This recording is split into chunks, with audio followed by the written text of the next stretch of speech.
आखिर भगवान श्री कृष्ण की मृत्यु के समय क्यों आए थे पवन पुत्र हनुमान जी? क्या वो सचमुच भगवान श्री कृष्ण के मृत्यु के समय वहां पर मौजूद थे?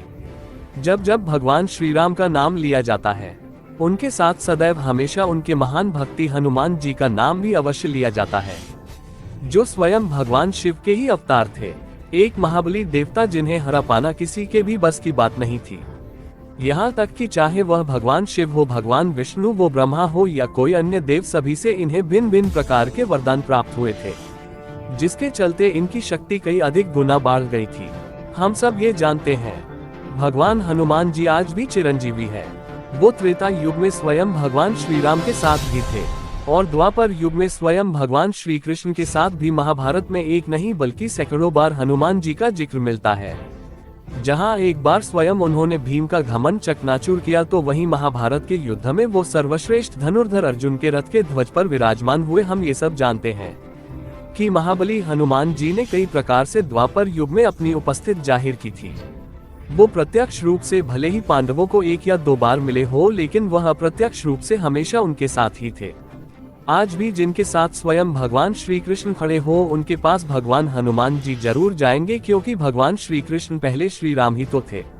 वहीं द्वारका में भी कई बार भगवान हनुमान का जिक्र मिलता है, जहां स्वयं भगवान श्री कृष्ण ने उन्हें आमंत्रित किया होगा, वह भी सिर्फ और सिर्फ उनकी पत्नी सत्यभामा, सुदर्शन चक्र और गरुड़ के साथ ही साथ बलराम जी का घमंड चकनाचूर करने के लिए। कहते हैं, महाभारत के युद्ध के समय वो प्रत्यक्ष रूप से सबके सामने आए थे, जहां पर स्वयं भगवान श्री कृष्ण के कहने पर और अर्जुन के विनती करने पर ही वो स्वयं उनके शक्तिशाली रथ के ध्वज पर विराजमान हुए थे, जिससे अर्जुन की शक्ति और कई और गुना अधिक बढ़ गई थी, क्योंकि उनका रथ किसी भी साधारण या दिव्य बाण से चकनाचूर नहीं हो सकता था।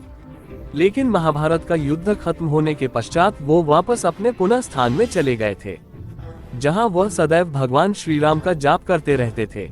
महाभारत का युद्ध अधर्म पर धर्म के विजय का प्रतीक था, और जहां पर भगवान श्री कृष्ण ने कूटनीति और अपने तपोबल के कारण अधर्मियों का नाश कर दिया था और धरती से सभी अधर्मियों को मिटा दिया था, जिसके बाद वह द्वारका चले गए और 35 साल द्वारका पर शासन किया और द्वारका नगर के लोग बहुत प्रसन्न और समृद्ध थे। उसके बाद श्री कृष्ण ने अंत में अपना शरीर त्याग कर बैकुंठ धाम की तरफ प्रस्थान करने का निश्चय किया और महाभारत खत्म होने के 36 वर्ष बाद स्वयं भगवान श्री कृष्ण ने अपना शरीर त्याग दिया गया। इसके पीछे भी पूर्व जन्म त्रेता युग के समय का वो श्राप मौजूद था, जो स्वयं बाली की पत्नी ने उन्हें दिया था, और वो बाली ही था जो एक शिकारी के रूप में आकर भगवान श्री कृष्ण के ऊपर उन्हें हिरन समझकर एक बाण छोड़ देता है, जिसकी वजह से स्वयं भगवान श्री कृष्ण को अपना देह त्यागना पड़ा था।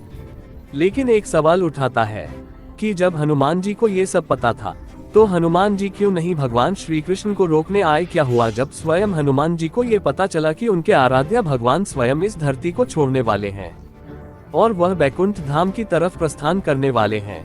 क्या हनुमान जी से मिलने आए थे? अब आपको इस बड़े में विस्तार से बता दे कि हनुमान जी भली भांति जानते थे कि भगवान श्री कृष्ण कौन है, और इसके साथ ही हनुमान जी में भक्ति और साधना की शक्ति इतनी प्रबल थी कि वह सांसारिक मोह माया दुख और सुख से भी परे थे।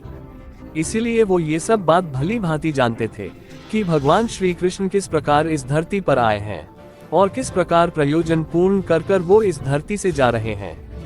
ऐसा ही संदर्भ हमें त्रेता युग में रामायण के दौरान भी मिलता है, जब स्वयं हनुमान जी के डर के कारण श्री राम को अपने अंगूठी पाताल लोक में गिरानी पड़ी, क्योंकि वो जानते थे कि हनुमान जी ने बैकुंठ धाम जाने ही नहीं देंगे, और जिसके बाद वासुकी नाग की सहायता से उन्हें श्री राम की हजारों अंगूठियां के बारे में पता चला। और अब बात करते हैं कि क्या सचमुच हनुमान जी भगवान श्री कृष्ण से मिलने आए थे? तो इसका जवाब है हाँ, हनुमान जी आए थे। श्री कृष्ण की मृत्यु के पहले श्री कृष्ण से मिलने तो जानते हैं, तो सुनिए पूरी कहानी। तो महाभारत युद्ध की समाप्ति के बाद जब युधिष्ठिर का राजतिलक हो रहा था, तब कौरवों की माता गांधारी ने महाभारत युद्ध के लिए श्री कृष्ण को दोषी ठहराते हुए श्राप दिया कि जिस प्रकार कौरवों के वंश का नाश हुआ है, ठीक उसी प्रकार यदुवंश का भी नाश होगा। तो कुरुक्षेत्र के युद्ध के 35 साल बाद की है। एक बार कृष्ण के पुत्र साम्ब को क्रोधित होकर दुर्वासा ऋषि ने श्राप दिया था कि वो लोहे के तीर को जन्म देगा, जिससे उनके कुल और साम्राज्य का विनाश होगा। उसने तांबे के तीर का चूर्ण बनाकर प्रभास नदी में प्रवाहित कर दिया था। इस घटना के बाद द्वारका के लोगों ने विभिन्न अशुभ संकेतों का अनुभव किया। सुदर्शन चक्र, कृष्ण के शंख, उनके रथ और बलराम के हल का अदृश्य हो जाना, अपराधों और पापों में बढ़ोतरी होना, लाज शर्म जैसी चीजों का समाप्त हो जाना। चारों ओर अपराध, अमानवीयता और पाप का साया था। बुजुर्गों और गुरुओं का असम्मान, निंदा, द्वेष जैसी भावनाओं में उल्लेखनीय बढ़त आदि सब द्वारका के लोगों का जीवन बन गया था। तो जब सांब ने मूसल उत्पन्न किया तभी हनुमान जी को ज्ञात हो गया कि उनके आराध्य भगवान श्री राम का श्री कृष्ण अवतार संकट में है और वह द्वारका नगरी में आए थे। परंतु बलराम उन्हें पहचान नहीं पाए और हनुमान जी पर ही आक्रमण कर दिया। हनुमान जी ने जब बलराम और हनुमान का युद्ध हो रहा था तब श्री कृष्ण वहां पहुंचे। तब हनुमान जी को पहचान कर बलराम से परिचय कराया। हनुमान जी ने कहा, स्वामी मुझे कुछ अनिष्ट की आशंका हो रही थी तो मैं आपकी सेवा में आया। श्री कृष्ण ने हनुमान जी को कहा, हे पुत्र हनुमान, मेरे अवतार लेने के सभी उद्देश्य अब पूरे हो गए हैं।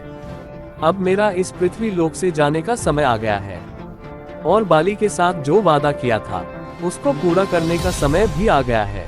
ये सब मेरी ही लीला है और जिस उद्देश्य से मैं आया था उसको पूरा करने के कारण माता गांधारी के श्राप का भी फलीभूत होने का समय आ गया है।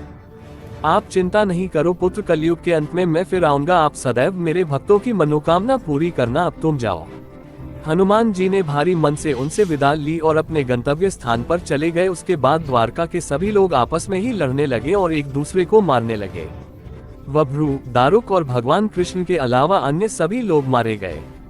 यदुवंश के नाश के बाद कृष्ण के ज्येष्ठ भाई बलराम समुद्र तट पर बैठ गए और एकाग्रचित होकर परमात्मा में लीन हो गए। इस प्रकार शेषनाग के अवतार बलराम जी ने देह त्यागी और स्वधाम लौट गए। उस लोहे की छड़ का चूर्ण एक मछली से निगल लिया और वह उसके पेट में जाकर धातु का एक टुकड़ा बन गया। जरा नामक शिकारी ने उस मछली को पकड़ा और उसके शरीर से निकले धातु के टुकड़े को नुकीला कर तीर का निर्माण किया। कृष्ण वन में बैठे ध्यान में लीन थे। जरा को लगा वह कोई हिरण है। उसने कृष्ण पर तीर चला दिया जिससे श्री कृष्ण की मृत्यु हुई। जरा को बहुत पश्चाताप हुआ। उसने श्री कृष्ण से क्षमा मांगी। यह बहेलिया त्रेता युग का वानरराज बाली था जिसे राम अवतार में कृष्ण ने तीर मारा था। मरते हुए श्री कृष्ण ने करुणामय स्वर में कहा था, ये तुम्हारी गलती नहीं है, ये तो होना ही था। डरो मत या दुखी मत हो क्योंकि ये तो नियति के नियम हैं। इसके बाद उस क्षेत्र में सभी देवता और स्वर्ग की अप्सराएं, यक्ष, किन्नर, गंधर्व आदि आए और उन्होंने श्री कृष्ण की आराधना की। आराधना के बाद श्री कृष्ण ने अपने नेत्र बंद कर लिए और वे सशरीर ही अपने धाम को लौट गए। इसीलिए भगवान श्री कृष्ण के प्रस्थान करते समय न ही हनुमान जी दुखी थे और न ही उनके आंखों से आंसू निकल रहे थे। इस प्रकार से कहा जा सकता है कि स्वयं श्री कृष्ण और हनुमान जी अपने अंतर्मन से हमेशा एक साथ ही रहते हैं और हनुमान जी हमेशा अपने भगवान के ध्यान में लगे रहते हैं। इसीलिए दोस्तों, सच्ची श्रद्धा के साथ कमेंट बॉक्स में जय श्री राम, जय श्री हरि विष्णु, जय श्री कृष्ण, जय श्री बजरंगबली